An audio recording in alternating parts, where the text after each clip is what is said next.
Bonjour, je m'appelle Eric Wetz, je suis éducateur sportif pour la ville de Dunkerque et je suis également sophrologue caïcédien. À ce titre, j'interviens dans le cadre des programmes sport sur ordonnance et sport santé qui sont menés par la ville de Dunkerque. L'idée de ma petite vidéo, celle-ci en l'occurrence, et surtout celles qui suivront, c'est de peut-être de vous aider à passer ce cap du confinement qui n'est pas facile pour beaucoup de personnes. On l'entend dans les médias, on l'entend dans les commentaires, on l'entend aussi en écoutant ses amis. Et pour cela, je vais vous proposer une fois par semaine une pratique de sophrologie qui va vous aider, je pense, à passer ce cap. Pour commencer, sur cette vidéo, je vais vous présenter ce qu'est la sophrologie et de manière à ce qu'effectivement vous puissiez savoir ce que vous allez faire un petit peu, l'objectif de la sophrologie et surtout ce vers quoi vous allez aller.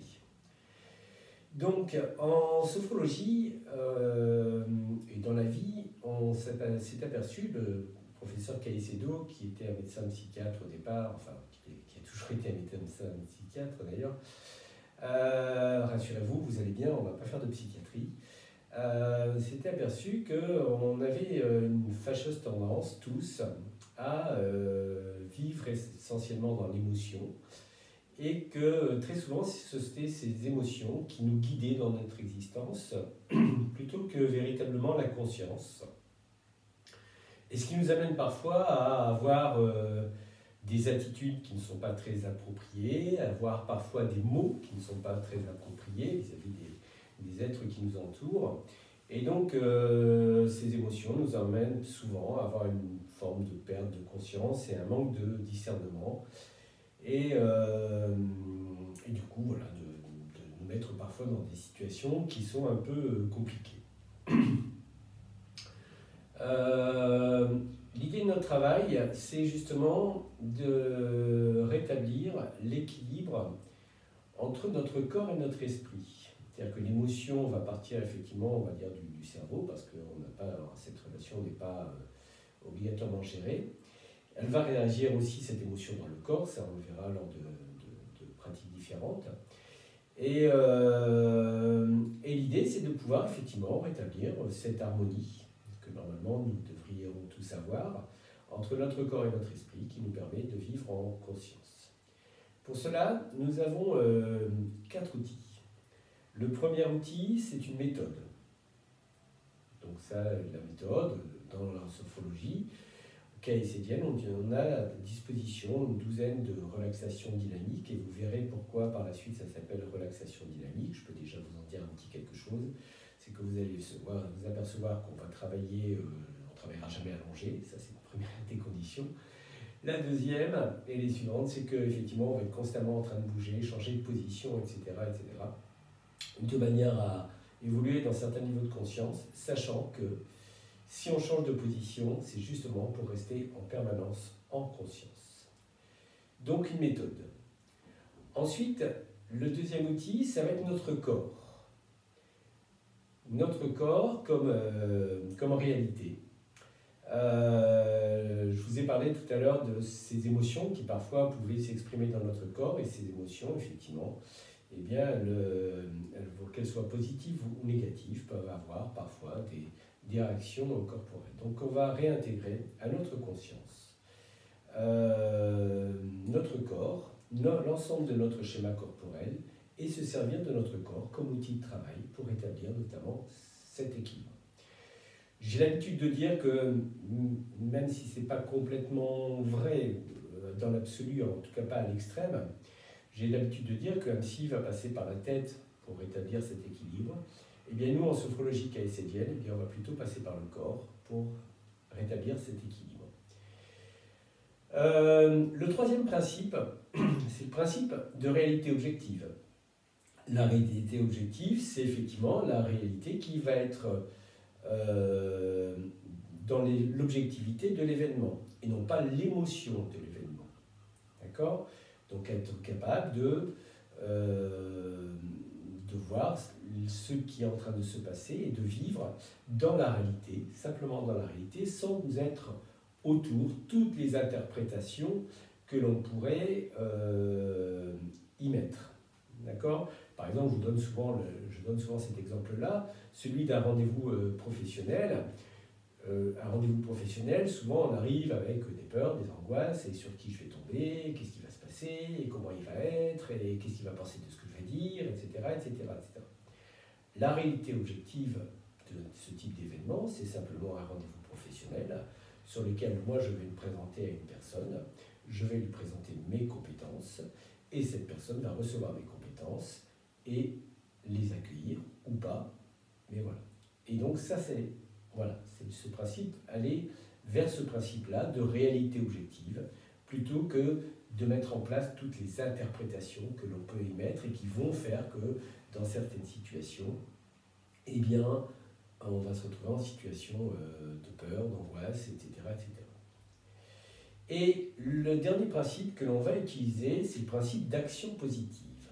Alors, c'est quoi le principe d'action positive? C'est que je pense qu'au quotidien, aujourd'hui, dans la situation dans laquelle nous vivons, de confinement, avec effectivement tout ce que l'on reçoit en permanence comme information par rapport à ce qui se passe, c'est cet événement qui est difficile, et il ne faut pas le nier, il ne faut pas lui enlever toute la valeur et surtout toute la conscience que l'on doit y apporter.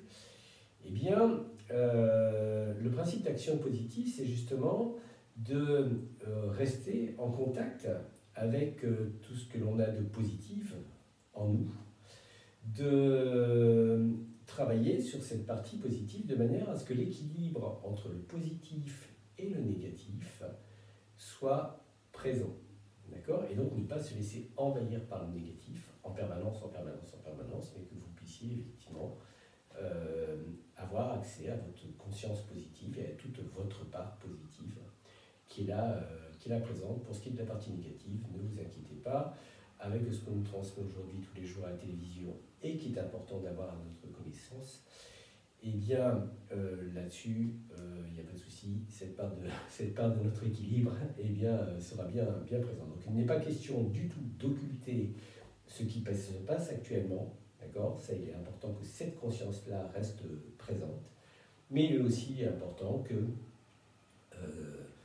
nous puissions être en capacité de voir et de vivre chacun des petits moments de bonheur qui peuvent être vécus à chaque instant dans le quotidien, malgré toutes ces difficultés, et aussi d'avoir accès à tout notre positif intérieur qui est là, qui est présent, et que l'on peut à nouveau redévoiler notre conscience. Donc voilà un petit peu les différents principes. Pour cela, nous allons utiliser ce que l'on appelle des relaxations dynamiques. En sophrologie kaysédienne, nous en disposons de 12 relaxations dynamiques. Nous disposons aussi de techniques spécifiques liées à des événements et du travail que l'on veut faire avec certaines personnes. Et donc, on peut aussi travailler de manière individuelle et on peut travailler de manière collective. Ce que je vous proposerai d'ailleurs à un moment dans des petites vidéos que vous pourrez mettre en place avec vos enfants si vous le souhaitez par la suite. Il est important de préciser que la sophrologie, ce n'est pas de la psychologie ni de la psychiatrie. Je ne suis pas psychologue, je ne suis pas psychiatre, même si bien entendu dans ma formation j'ai quelques données importantes pour justement être en capacité de voir ce qui était en ma capacité de sophrologue que je pouvais aborder et ce qui n'est pas de ma compétence du tout. Ce n'est pas de la méditation, ce n'est pas de la relaxation, ce n'est pas non plus une religion, loin de là, d'accord? Et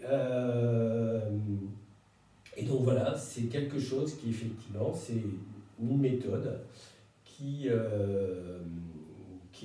complète, même si de temps en temps vous retrouverez certains éléments dans la pratique que l'on peut retrouver dans le yoga, que l'on peut retrouver dans la méditation, que l'on peut retrouver dans... Mais voilà, il y a toute une globalité, toute une méthode qui a été mise en place et qui s'appelle aujourd'hui la sophrologie kaysédienne. Dans le programme que nous mettrons en place, eh bien, elle va s'inspirer d'un programme qui est souvent utilisé dans la gestion du stress, qui s'appelle Mieux-être et sophrologie, qui est normalement un programme qui se fait sur 8 séances. J'espère que l'on pourra ne pas aller jusqu'au bout de ces 8 séances, parce que ça voudrait dire que l'on aurait encore 8 semaines de confinement devant nous. Et ça je croise les doigts. Je souhaiterais vraiment qu'on puisse sortir de ce confinement avant les 8 semaines qui seront à venir.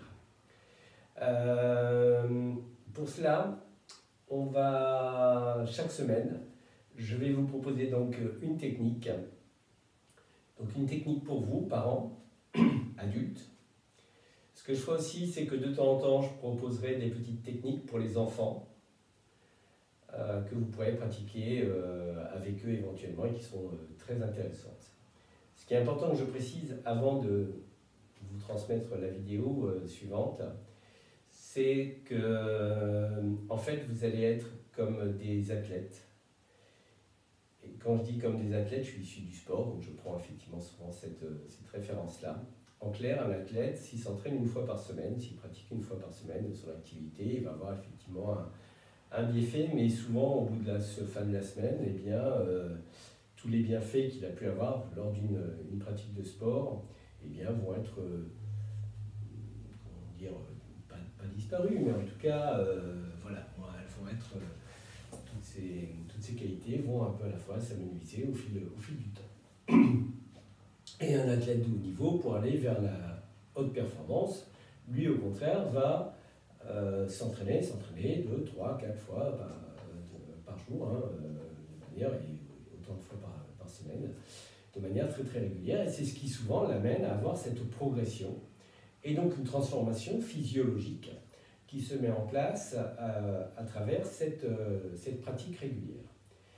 Eh bien, ce que nous allons faire ensemble, en tout cas ce que je vais vous proposer de faire, c'est effectivement chacune des pratiques que je vais vous transmettre, c'est de la répéter, et de la répéter, et de la répéter, et de la répéter le plus régulièrement possible. En clair, si on fait une pratique de sophrologie une fois par semaine,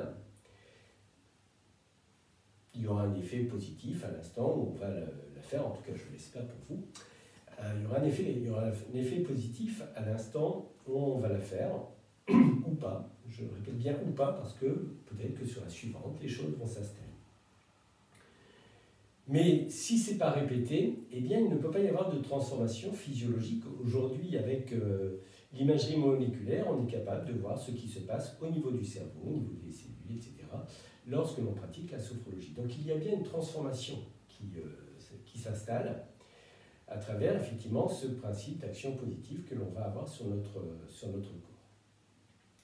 Donc c'est bien en répétant, et bien que la transformation sera plus importante. Ça ne veut pas dire que si on ne répète pas, il ne se passe rien, d'accord ? Mais c'est clair aussi qu'au plus vous répéterez régulièrement, une fois par jour, peut-être 2 fois par jour, si vous en avez envie, peut-être 3 fois par jour, enfin ça c'est après, on a du temps là, donc on peut y aller.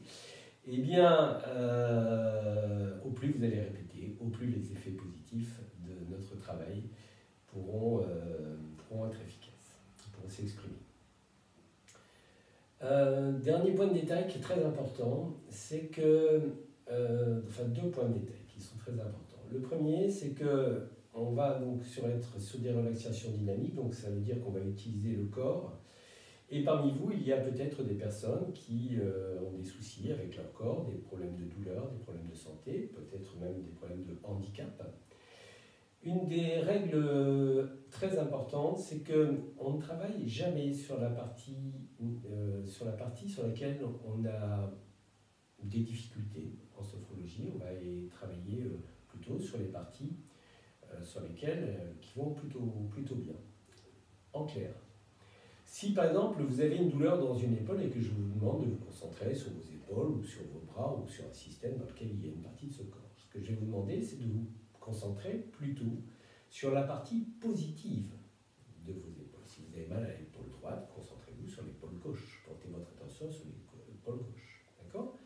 Si vous êtes dans un fauteuil et que vous n'avez plus de sensation au niveau des jambes, il serait difficile effectivement qu'il n'y ait plus d'activité au niveau des jambes, de faire ce que je vais vous demander. Donc dans ces cas-là, tout simplement, ce que je vais vous demander, c'est de contempler, sans jugement, sans a priori, cette partie-là de votre corps. Sur les temps où moi je vous demanderai aux personnes d'activer cette partie-là du corps. Voilà, je pense que j'ai été à peu près complet sur cette présentation. Je rajouterai sûrement lors des vidéos qui vont suivre des petits éléments. Et donc si vous êtes partant, je vais donc maintenant vous proposer des vidéos, donc une par semaine, avec vraiment ce souhait que vous puissiez et le pratiquer régulièrement, et surtout, dernier détail important, c'est que vous puissiez acquérir toute l'autonomie par rapport à ça, c'est-à-dire que je ne suis pas le grand gourou qui vous fait faire de la sophrologie, etc. L'idée de notre travail, c'est vraiment que vous puissiez vous approprier chacune des techniques, donc arriver le plus rapidement possible à les faire seul, sans ma voix, sans mon image, et de manière autonome, et en les adaptant dans le quotidien. On dit souvent qu'une pratique de sophrologie, c'est entre 1 minute et 1h15. 1h15, ce sont les pratiques les plus longues. Là, moi, ce que je vous proposerai, ce sont des pratiques qui tourneront aux alentours de 10 minutes, un quart d'heure. Mais je vous propose vraiment de vous adapter d'adapter chacune de ces pratiques en fonction de votre quotidien. On peut faire de la sophrologie en marchant dans la rue. On peut faire de la sophrologie, et comme vous avez 1 heure, vous pouvez aller vous balader, là, profitez surtout. On peut faire de la sophrologie dans plein de situations. À vous de trouver ce qui est bon pour vous. Et sachez que dans n'importe quel cas, et là on va sortir du scolaire, dans n'importe quel cas, on peut adapter la pratique de la sophrologie, et que dans tous les cas, une pratique de sophrologie, quelle que soit la manière dont on va la mener, ne peut être dangereuse pour personne. D'accord ? Peu importe la manière dont vous allez l'adapter, peu importe ce que vous allez faire, ce qui est important, c'est de vous rapprocher le plus près possible de la méthode, et de l'adapter de manière à ce que vous puissiez la pratiquer le plus régulièrement possible. Et quoi qu'il arrive, il n'y a absolument aucun danger avec la sophrologie. Voilà, tout est dit. Je vais donc maintenant vous présenter dans une autre vidéo la première pratique de sophrologie. À très bientôt.